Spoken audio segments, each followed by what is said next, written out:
هنرمن صاحب وایي چې صفت چې ستا د زلفو یو زاهد کولو ویلي تیاره هم یو مقام لري جهان کې ستا د مینې او ما وړی شي تر جنته اوس پرې دومره باوري یم شامل چې مې خواږه کړل په ایمان کې ستا د مینې که د مو د ننني بنډار د ننني محفل د کوم شخصیت انتظار چې د انتظار غړیانې ختمې دي ستاسو په ډېر دروند استقبال کې زموږ ډېر محترم زموږ استاد نورالامین یوسفزۍ صاحب ته درخواست کوم چې هغوی دې سټیج ته راشي او د خپلو خیالاتو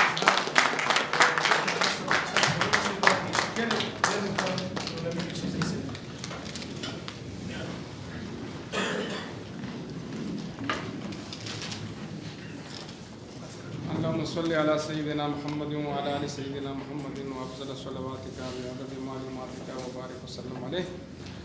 په سټیج ناس وفا بیبي سنگر صاحب اسماء اخلاص نور زلمو پیغلو السلام علیکم. یو داسې ډېر کمپوز او ډسپلن خبرې نه کوو بس څه په زړه راځي نو کوو. داسې ده چې اسما یو خبره وکړه چې ما ته خپل استاد وایي چې ته لیونی نو لږ نن د هغې ټکي وضاحت کوم چې جنون څه ته وایي. داسې ده که نه چې کم خلک این بخشي نو هغې باره کې اکبر آبادی وایي چې کیا کہیں احباب کی کیا کر رہا ہے نمایاں کر گئے بی اے کیا نوکر ہوئی پینشن لی اور مر گئے. چې کم خلک آؤٹ آف بکس دي دا جنون نه دي په کائناتو کې چې په انسانانو کې چا هم غیر معمولی کردار ادا کړی دی هغه ټول جنونیان. ځکه علامہ اقبال د عمر په آخري حصہ کې وایي چې خیرت کی منزل طے کر چکا ہوں میرے اللہ مجھے صاحب جنون کر. خدای پاک اوس مې لیونی کې دا لیونتوب هغه دی چې بلا عقلونه پې قرباني دی شي. دا لیونتوب هغه دی چې کله ایډیسن یو دغه جوړ کړ یو خرات مشین او خپل فورمین ته وی چې دا مشین لږ چاخ نو چې هغه وی نور هم لږ چاخ نو هغه ورته وی چې یاره دا خو به مات شي دماکه به وکړي بلاست به وکړي. نو هغه ورته وی چې د دې باندې څومره خرچه راغلی ده نو وی چې په دې باندې 25,000 پونډه راغلي دي نو زموږ په بینک کې پیسې څومره دي نو 25,000 پونډه نه بس چاخې کړه چې چاخې کړو نو مات شو وی د دې نه مضبوط جوړول غواړي. دا جنون دی. جنون چرته هم چې په دې دنیا کې په دې کائناتو کې کومو انسانانو غیر معمولی کردار ادا کړی دی هغه ټول لیوني. لیونتوب مطلب دا چې آؤٹ اف بکس دی شو. ان بکس هغه خلک دي چې بس ډوډۍ خوري او څه لږ ډېر کار کوي او خوب کوي. نو دې ته چې زه دا وایم چې ته لیونی یې نو د هغې مطلب زما دا دی چې دا چې کوم دی د شیل نه وتی شي. بله خبره دا ده چې د سوشل ورک یا د خیر ښېګړې په حواله باندې زه تاسو ځوانانو سره دا خبره شریکوم چې د ژوند دا کم سفر چې روان دی د انسان یو خدا چې د انسانانو په دې کاروان کې بل هیڅ څوک نشته چې راشي او انسان له لاس ورکړي. انسان به انسان له لاس ورکړي. دا چې کوم سفر روان دی نو کله کله داسې وشي چې په دې کې څوک راوغورځېږي په دې قافله کې چې کله څوک راوغورځېږي نو درې قسمه خلک وي. یو هغه وي چې هغوی ځان له روان شي نه په دې راغورځېدونکي کس څه کار وي او نه ورسره څه کار وي. یو هغه خلک وي چې دی پسې وخاندي. یو قسم هغه خلک وي چې را واپس شي او چې نور اس وسني نو هغوی رانیخ کي ویدروي او په خپله لمن وله تندی اچوي. عظیم خلک هغه دی. انسان موږ هغه چاته ویلی شو چې د انس نه ده چې هغوی هغه خلک د ژوند په دې کاروان کې پریوتي خلک راوچتوي. پاکستاني ټولنه داسې ځای ته رسېدلې ده چې هر سړی وایي او هر بیبي وایي چې تیاره ده. ډېر خلک وایي چې تیاره ده خو داسې خلک ډېر کم دی چې د خپلې حصې مشال ولي. خان عبدالغني خان وایي زور هسې پیغور شي چې همت ورسره مل نه شي رک هغه مشال شي چې تیاره وي او دی بل نه شي. نو دا چې کوم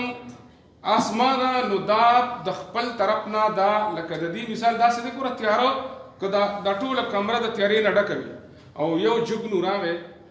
یو اورکې راغی نو هغه پکې خپله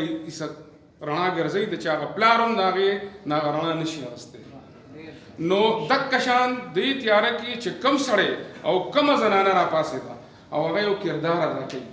هغه د دې په دې ټولنه کې چې کمې ګندګۍ دي کم غلاظتونه دي کمې بېوسۍ دي کم دردونه دي کم ګریونسز دي د هغې د ختمولو او د انسان د خدای پاک د مخلوق د راپاسولو دپاره چې کار کوي د هغوی د ستونزو په یو ساینټیفیک بنیاد باندې په د سازمان د لوري څنګه چې روغانې وایي که نه چې هر انسان هنر پرست دی خو هنر غواړي سامان او چې اوزار ورڅخه نه وي څه به وکړي مفلسان لویه خدای په دا شکر چې پیدا دی یو شاعر کړم شاعري داسې هنر دی نه سټک غواړي نه سوان نو مطلب دا دی چې دا کوم خلک چې تا ته سازمان جوړوي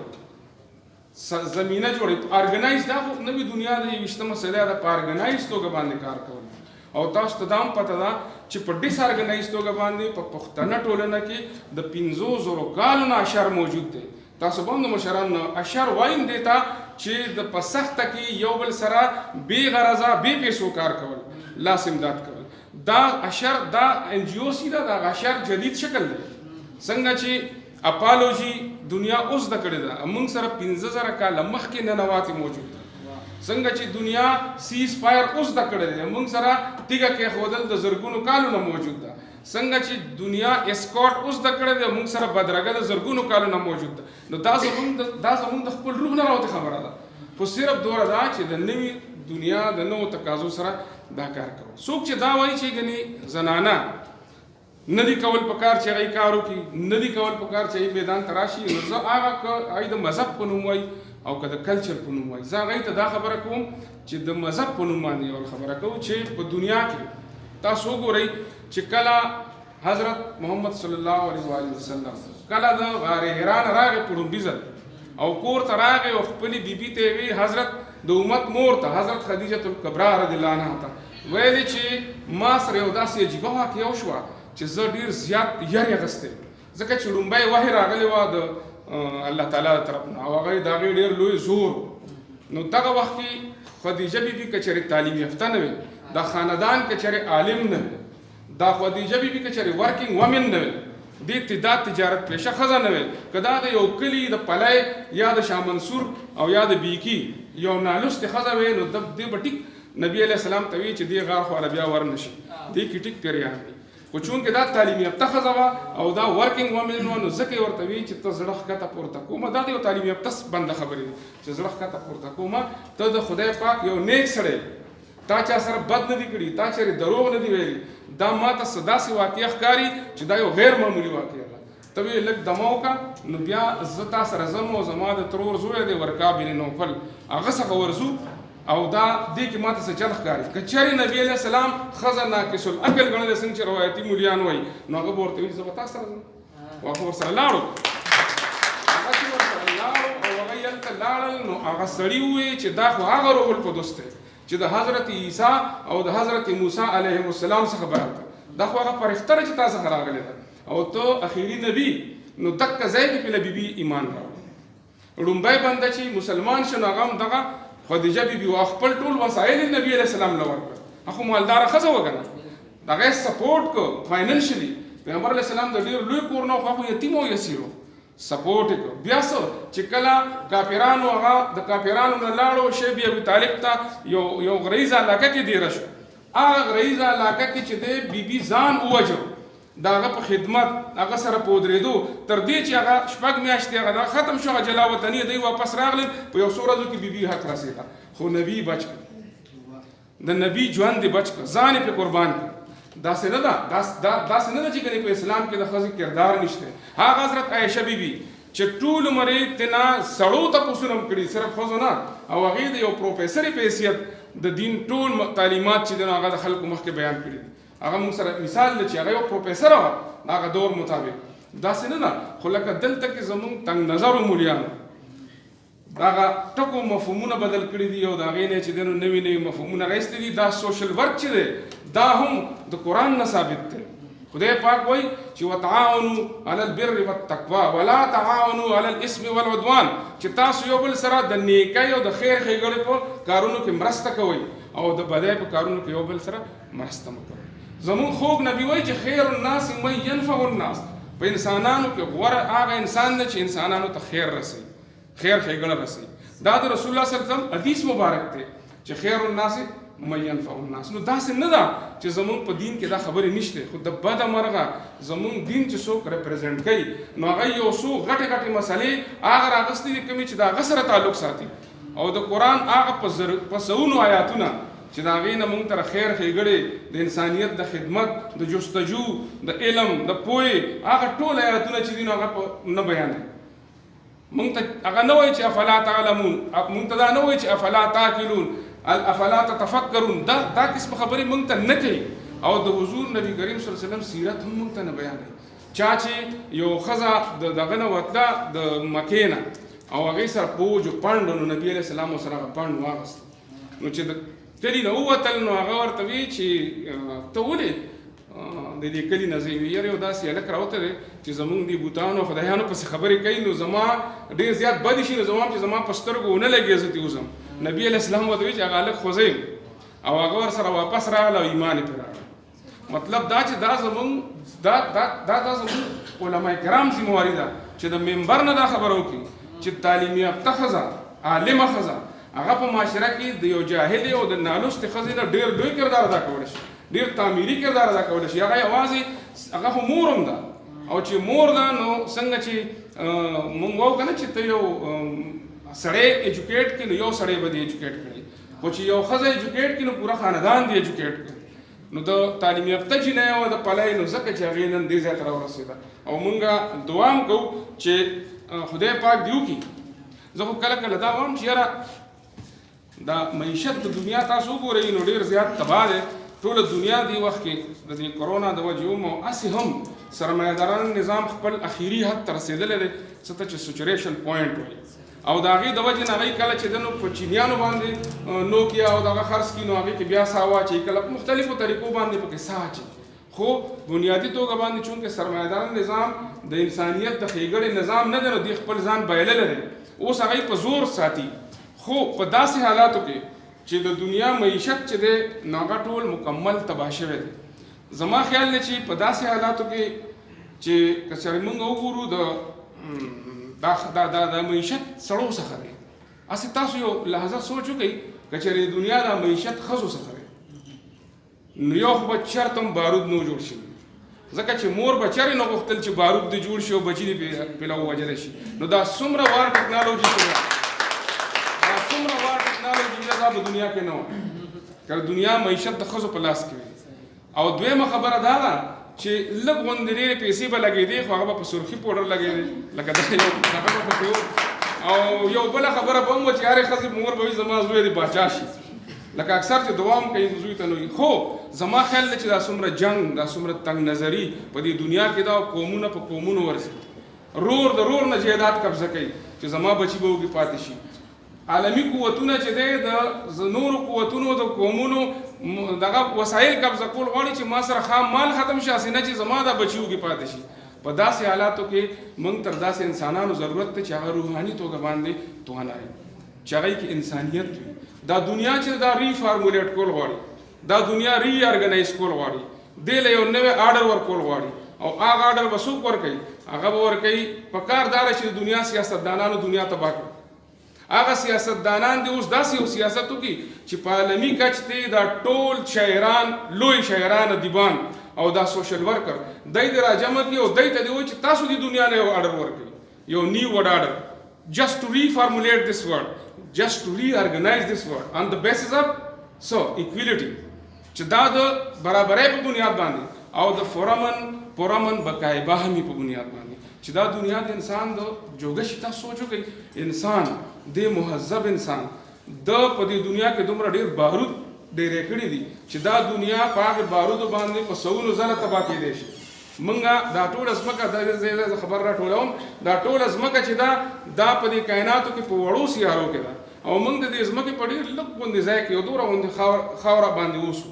د انسانان. او دې کې چې موږ څومره ګندګي جوړه کړې ده، دې کې څومره بدرنګي جوړه کړې ده، دې کې څومره بارود موږ جوړ کړي، څومره اټمي ټکنالوژي دا که چېرې د ښځو په لاس کې وي نو کم از کم داسې به نه وه. زه ډېر په ذمه دارۍ سره دا خبره کوم. په بل دا چې زمونږ په روایتي ټولنه کې به چې سړو اشرې کولې نو چا سوچ نه دی کړی چې د بیبیانو هم اشرې وي. هغه بیبیانو به په د وږي ټولولو په وخت کې به هغوی اشرې کولې، د خیرات په وخت کې به تنور باندې اشرې کولې، د ټول چم بیبیانې به راجمع شوې وي او ډوډۍ به یې په شریکه پخولې چې کله به اشرو له ډوډۍ پخول وو. دغه شان به د خپلو خاوندانو سره په پټو کې هغوی کار هم کوه. زمونږ په پښتنه ټولنه کې حجاب وو خو نقاب نه و. دا نقاب مونږه تر وروسته راغلی د حجاب وو. زمونږ د ښځو به ګیرونه وو. ګیرونه به یې اچولي وو، ملا به یې تړلې وه. ملا به یې ځکه تړلې وه چې ځنګل ته بڼ ته به تلل، لرګي به یې هم راړې. او بل دا چې سر باندې به یې سالون مخ پې ښکاره او باقاعده پټي ته به د خپلو مړونو سره د خپلو مړونو د خپلو بچو سره پټي ته تلې. په یو لاره کې به یو بل ته خیرالي هم وي، لالا خیرالي، ماما خیرالي. دا چې کومه انتها پسندي راغلې ده انجینیر ټایپ د دې 40 کاله وشو چې دا یو نوی کلچر په موږ کې انټروډیوس کړی شوی دی. نو زه دې اسماله او د دې ملګرو له ټولو له مبارکي ورکوم او زه ډېر زیات خوشحاله یم چې موږ کې خدای پاک داسې بچی پیدا کوي. هغه غني خان غالبا د غني خان شعر دی چې زما د سوال په یو جواب کې یوې پیغلې وویل چې هر څه کوی شم وطن له خو اختیار مې نشته. نو اسما سره اختیار هم شته، اسما ته موقع هم ده او اسما ټول سپورټ کوي او اسما په خپله هم یو شخصیت جوړ شوی دی. اوس ګوره دا وایي چې زه دی جوړه کړم. زما خپل خیال دا دی که نه چې فضل حق شی دا وایي که مې هر څومره اوچت که په هوا کې بې وزرو کې پیدا څه وزر نه شه. چا کې چې د الوت توان نه وي څوک یې نشي الوزولی. ړومبی به دغه بنده په خپله د الوتو هڅه کوي، دی به پاسي، دی به جدوجهد کوي، نو بیا به خلک ورسره ملګري کېږي. او که چېرې یو بنده دا لکه هر انسان کې خدای پاک جوهر ایښی دی، هر انسان کې خدای پاک استعداد ایښی دی، هغه ډېر څه کولی شي. دا خپل جوهر پیژندل او دغه خپل جوهر د خپل عشق په بنیاد باندې د خپل ژوند مقصد ګرځول او د خپل شوق په بنیاد باندې په دې کې جدوجهد کول، دغه د انسان کامیابي ده. ړومبی عرفان ذات دی. اسما خپل ځان وپېژنده چې زه تخلیق کار یم. اسما دا هم وپېژندل چې یو تخلیق کار په حیث باندې زه خپلې ټولنه کې د خیر ښېګړې کردار هم ادا کولی شم. ما ته په دې کې زه چې دې ته ګورم نو ما ته د کال 1992 هغه وخت را یادېږي چې مونږ هلکانو ځوانانو او مونږ او د سنګر صاحب استاد دی اظهار الحق صاحب موږ ټول هلکانو او مونږ کېناستو په شریک هم فیصله وکړه چې په دې کلي کې چې کوم مشران دي روایتي نو دوی دا دیکانان چې دی نو دوی باندې ظلمونه کوي. زموږ خپل پلاران نیکان ټول هم یادول او دوی سره سره دوی چې کوم دی چا سره چې لږه ښېګړه وکړي نو بیا ترې نه بلا کارونه اخلي. او مونږ یو داسې تنظیم جوړو چې بې غرضه به څنګه چې د باچا خان رحمت الله علیه ووایي چې ما وایي چې خدای خدمتګاري جوړوم. نو خدای خدمتګاري د خدای خدمت نه ده بلکې د خدای د مخلوق. مونږ د بیدار زلمي په نوم باندې یو تنظیم جوړ کړو. هغه تنظیم تر اوسه پورې شته. اوس هم هغې په اوس خو زموږ په لاس کې نه دی، مونږ ځوانانو ته حواله کړی دی. خو هغې اوس هم د کرونا په دوران کې هم تقریبا 50-60 ګروپو پیکیج په خپل کلي کې تقسیم کړی دی. نو زه چې هغه وخت را یاد کوم چې کله مونږ په لومړي ځل باندې د کلي د ټولو نه ګنده نالی ته کوز شو او زه او پروفیسر اظهار چونکې لوی عالم هم دی او د شیخ صاحب د شاه منصور د شیخ صاحب زوی دی، نو هغه چې کوز شو نو ما ته یې ویل چې داسې کار را سره وکړو چېرته به له طالبانو چاپي کوله خو په ارام به په جومات کې پروت وم او په ډېر لوی غولو واړولم. نو هغه خلکو چې کوم دی د روایتي مشرانو موږ پسې ټوکې کولې چې دا څه د کم عقل بچي دي. داسې یو وخت راغی چې د کلي ټولې مسلې به مشرانو بیدار زلمي له راوړي. صرف دا نه چې دا کوم موږ د خیر ښېګړې کارونه کول، کوم چې د جرګې کارونه نو چې څومره ډسپیوټ ریزولوشن و، ځکه چې جرګه یو ډسپیوټ ریزولوشن باډي هم ده، تنازع اورونکې اداره هم ده، اکثریت فیصلې به مونږ کوو. او تر دې چې د کلي مشر به وي چې